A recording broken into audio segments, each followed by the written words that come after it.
নমস্কার বন্ধুগণ, একে টেকনোলজির মজাদার জগতে আপনাকে স্বাগতম। HTML এর এই অধ্যায়ে আজকে আমরা শিখব ওয়েব পেজে হাইপারলিঙ্ক বা লিঙ্কের ব্যবহার। লিঙ্ক হলো ওয়েবসাইটে অন্যতম গুরুত্বপূর্ণ একটি বিষয়। আশা করি সবাই দেখেছেন যে একটি ওয়েব পেজে বিভিন্ন লেখা বা ছবি রয়েছে, যেখানে ক্লিক করা মাত্রই আমরা অন্য পেজে বা লোকেশনে চলে যাই। HTML এর মাধ্যমে আমরা একটি করে ওয়েব পেজ তৈরি করতে পারি, কিন্তু সেগুলিকে একত্রে করা হয় এই লিঙ্ক ট্যাগের ব্যবহার করে। চলুন এবার দেখে নেওয়া যাক লিঙ্ক ট্যাগের ব্যবহার। লিঙ্ক তৈরি করা হয় যে ট্যাগের সাহায্যে, তার নাম হলো অ্যাঙ্কার ট্যাগ।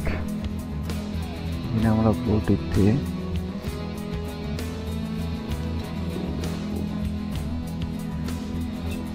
পিকচার দিয়ে লোকেশন দেব, যে লোকেশন আমরা লিঙ্কিং করতে চাই।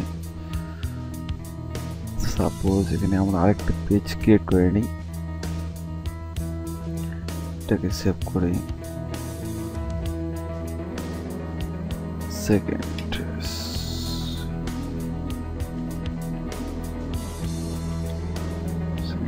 ডট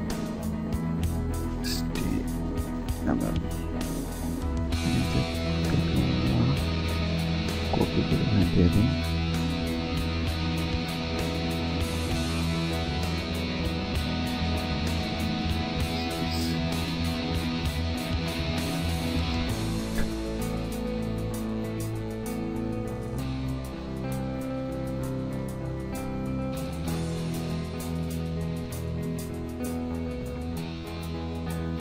এখন আমরা এখানে লিঙ্কিং করব সেকেন্ড পেজ থেকে। তাহলে আমরা সেকেন্ড পেজের নাম কি দিলাম, সেকেন্ড ডট HTML, এই নামটি এখানে লিখব।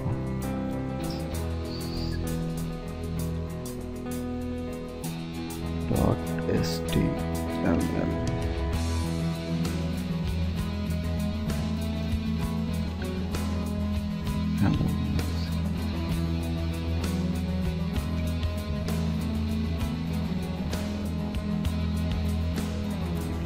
লিঙ্ক ট্যাগ ক্লোজ করে দেব। এখানে ক্লিক হেয়ার, আমাদের ওয়েব পেজে শুধু ক্লিক হেয়ারটি শো করবে। এখানে HRF এ যে আমরা লোকেশনটি দিয়েছি সেটি শো করবে না।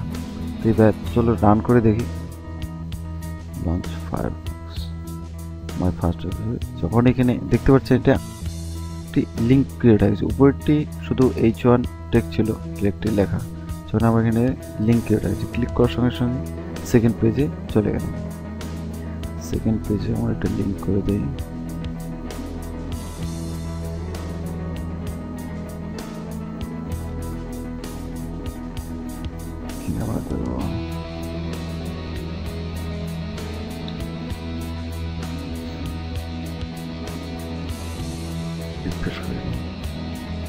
First page, second page. যখন আমরা ক্লিক করছি ফার্স্ট পেজ, দুইটি পেজের মধ্যে লিঙ্কিং তৈরি করলো এই অ্যাঙ্কার ট্যাগের সাহায্যে। এখানে আমরা দেখতে পাচ্ছেন, এখানে আমরা একটি লেখা মাধ্যমে শো করেছি ক্লিক হেয়ার। এই ক্লিক হেয়ারের জায়গায় আমরা একটি ইমেজকে লিঙ্ক হিসাবে ব্যবহার করতে পারবো। সেটি কীভাবে করবো, এখানে ক্লিক হেয়ার লেখার জায়গাটি কেটে দিয়ে এখানে আমরা ইমেজ ট্যাগ ইউজ করব।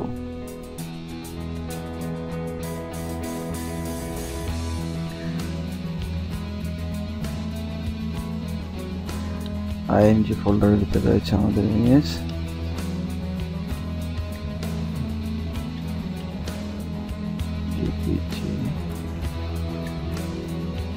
ইমেজ ট্যাগের ব্যবহার আমার পূর্বে ভিডিওতে দেখে নিয়েছিলাম।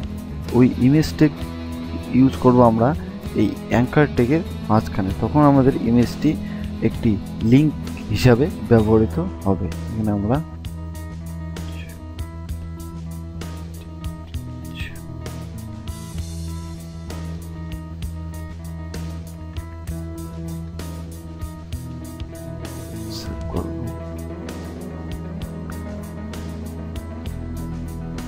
দেখতে পাচ্ছেন এখানে ইমেজটি আসছে। ইমেজটি ক্লিক করা মাত্র আমার সেকেন্ড পেজে চলে যাচ্ছে।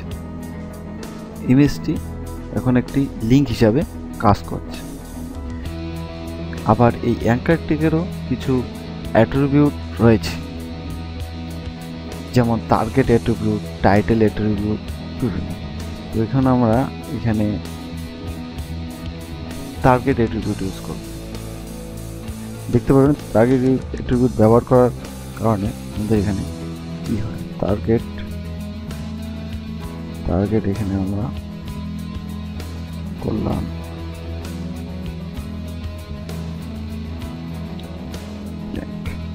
সেভ করব, সেভ করে পেজটিকে রিফ্রেশ করে দেব।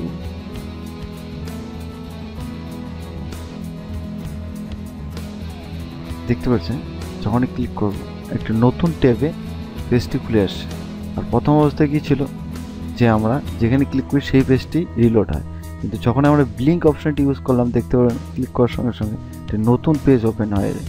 নতুন পেজ অথবা নতুন ট্যাবে লিঙ্কটি যে পেজের লোকেশন দিয়েছিলাম সেটি ওপেন হয়ে যায়। এটি হচ্ছে ব্লিঙ্ক ট্যাগের ব্যবহার। এবার আমরা এখানে টাইটেল ইউজ করতে পারি।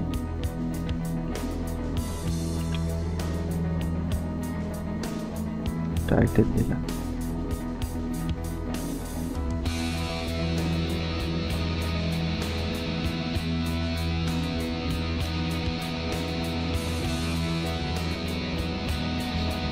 সেভ করলাম। টাইটেল অ্যাট্রিবিউট ব্যবহার হচ্ছে যখন আমরা লিঙ্কের উপরে নিয়ে যাব, দেখতে পাচ্ছেন একটি ছোট্ট বক্সে আমাদের একটা মেসেজ শো করছে। এই মেসেজটি এই টাইটেল অ্যাট্রিবিউট দিয়ে শো করানো হয়। এবার গেল লিঙ্কের ব্যবহার আমাদের যে কোনো একটি HTML ডকুমেন্ট বা HTML পেজে। ঠিক আছে, এখন আপনারা বলবেন যে শুধু লিঙ্ক আমরা আমাদের নিজস্ব পেজে করতে পারি, ঠিক তাই না? আপনি লাইভ সার্ভারে যে কোনো ওয়েব পেজে লিঙ্কিং করতে পারেন। লিঙ্কিং করার সময় আপনার অন্য পেজে সাপোজ আমরা google.com এ লিঙ্কিং করব। google.com এ লিঙ্কিং করার জন্য আমাদের কী করতে হবে, আপনি যখন কোনো একটি ওয়েব পেজ খুলবেন এখানে HTTP দিয়ে একটি অ্যাড্রেস পাবেন। এই অ্যাড্রেসটি কপি করে যখন আমরা এখানে দিয়ে দিব তাহলে ওই পেজটিতে লিঙ্কিং হয়ে যাবে। সাপোজ আমরা এখানে google.com দিয়ে google.com লিখতে গেলে HTTP ডবল কোটেশন দিয়ে www.gle.co.in/। এখন আমরা যখন ইমেজটিতে ক্লিক করব, ক্লিক করা মাত্রে আমরা google.com এ চলে যাব। এইভাবে আমরা আমাদের পেজে লিঙ্কের ব্যবহার করতে পারি। এই ভিডিও টিউটোরিয়ালটি এই পর্যন্তই। টিউটোরিয়ালটি দেখার জন্য ধন্যবাদ। নেক্সট টিউটোরিয়ালে আবার দেখা হবে।